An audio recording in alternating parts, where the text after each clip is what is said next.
ایک عیسائی انگریز جامع مسجد کو دیکھنے کی نیت سے آتا ہے، زیارت کرنے کی نیت سے آتا ہے۔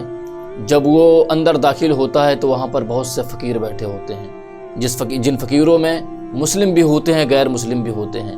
وہاں پر ایک مسلم فقیر بیٹھا ہوا ہوتا ہے اور بھیک مانگ رہا ہوتا ہے۔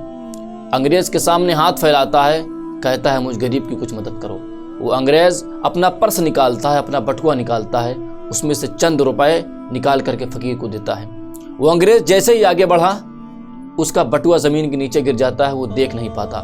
فقیر نے بڑھ کر بٹوا اٹھایا، سوچا کہ جب یہ اس کی واپسی ہوگی، زیارت سے یہ فارغ ہوگا، جب یہ دیکھ کر کے واپس لوٹے گا تو میں اس کا بٹوا دے دوں گا۔ لیکن اتفاق ایسا ہوا کہ وہ انگریز عیسائی دوسرے راستے سے نکل گیا۔ وہ فقیر پریشان ہوا، وہ بٹوا اپنے پاس رکھ لیا اور اپنے گھر پر لے جا کر رکھ دیا۔ پھر تقریباً 1 یا 2 سال بعد پھر وہی عیسائی انگریز جامع مسجد کی زیارت کے لیے آتا ہے۔ جیسے اس فقیر کی نظر اس انگریز عیسائی پر پڑی، وہ بڑھا اس کا دامن پکڑا، کہا کہ آپ کو یاد ہے؟ کہا کیا؟ کہا آج سے تقریباً 1 سال یا 2 سال پہلے آپ اسی جامع مسجد کے زیارت کے لیے آئے تھے۔ میں نے آپ کے سامنے ہاتھ پھیلایا تھا، آپ نے مجھے چند روپے دیے تھے، لیکن غلطی سے آپ کا بٹوا نیچے گر گیا تھا، آپ دیکھ نہ سکے۔ میں بڑھا، سوچا آپ کو دے دوں، لیکن آپ جا چکے تھے، آپ کو میں نہ پا سکا، لیجیے اپنا بٹوا سنبھالیے۔ وہ انگریز کو بڑا تعجب ہوتا ہے، وہ حیرت و استعجاب کے سمندر میں ڈوب جاتا ہے اور فقیر کا منہ دیکھتا ہے۔ ایک بار تو فقیر کا وجود دیکھتا ہے جو فقیرانہ ہوتا ہے، پھر اس کی ایمانداری کو دیکھ کر کہتا ہے، اے فقیر، اگر تو چاہتا تو اس بٹوے کو اپنے پاس رکھ لیتا، اس پرس کو اپنے پاس رکھ لیتا، اس میں اچھی خاصی قیمت تھی، لیکن تو نے اس بٹوے کو مجھے کیوں واپس کر دیا، حالانکہ تو 1 پائی اور 2 روپے لوگوں سے مانگتا پھرتا ہے۔ فقیر کے چہرے کا تیور بدلتا ہے اور کہتا ہے، اے عیسائی انگریز، سنو، کل قیامت برپا ہوگی، تمام انسان وہاں پر جمع ہوں گے، جسے تم نبی مانتے ہو عیسیٰ علیہ السلام، وہ بھی موجود ہوں گے، اور جنہیں میں نبی مانتا ہوں محمد رسول اللہ صلی اللہ تعالی علیہ وسلم، وہ بھی موجود ہوں گے۔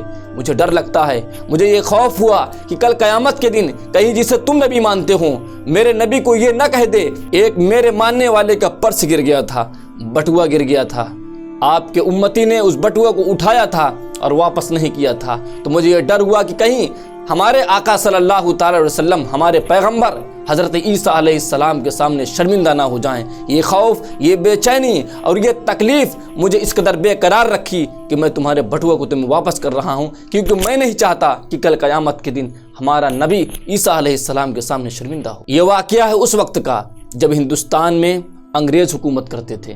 یہ تو خیر کس حکومت کی بات ہے، یہ ایک الگ بات ہے، لیکن اس میں سے نصیحت کیا نکلتی ہے، اس میں پیغام کیا نکلتا ہے کہ ایک مسلمان فقیر ہونے کے باوجود، غریب ہونے کے باوجود، پھٹا لباس پہننے کے باوجود اس کے دل میں اتنی غیرت تھی، اسلام کا اتنا درد تھا، اپنے نبی کریم صلی اللہ تعالی وسلم سے اتنی محبت تھی کہ وہ اپنی فقیرانہ زندگی تو گزار سکتا تھا، لیکن ایک غیر کا بٹوا، ایک غیر کا پرس اپنے پاس رکھ کر کے اس نیت سے کہ کل قیامت کے دن ہمارے آقا صلی اللہ تعالی وسلم شرمندہ نہ ہو جائیں، وہ بٹوا دوسرے کو واپس کر دیتا ہے۔ آج ہم اپنے گریبان کو جھانکیں، آج ہم دیکھیں کہ ہمارا کون سا کردار ہے جو اسلام کی تبلیغ کر رہا ہے۔ ہماری زبان ہو، ہماری آنکھ ہو، ہماری تجارت ہو، ہماری دنیاوی زندگی ہو، کوئی بھی حصہ ہو، کیا اس میں اسلام کی جھلک ہے؟ کیا اس میں سرکار مدینہ صلی اللہ تعالی وسلم کے فرمان کی روشنی نکل رہی ہے، یا ہمارے چال چلن سے کوئی غیر متاثر ہو رہا ہے؟ اگر ایسا نہیں ہے تو پھر سمجھیں کہ ہم نام کے مسلمان ہیں، ہم کام کے مسلمان نہیں ہیں۔ ہم صرف نعرہ لگانے کے لیے نبی کریم صلی اللہ تعالی وسلم کو مانتے ہیں، ہم حضور کی سیرت سے متاثر نہیں ہیں۔ ہمیں اس بات کی بھی فکر نہیں ہے کہ ہم آج جو کر رہے ہیں کل سرکار مدینہ صلی اللہ تعالی علیہ وسلم اور جسے پیغمبر مانتے ہیں ان کے سامنے ہم نظر ملا پائیں گے یا نہیں ملا پائیں گے۔ اہدنا الصراط المستقیم۔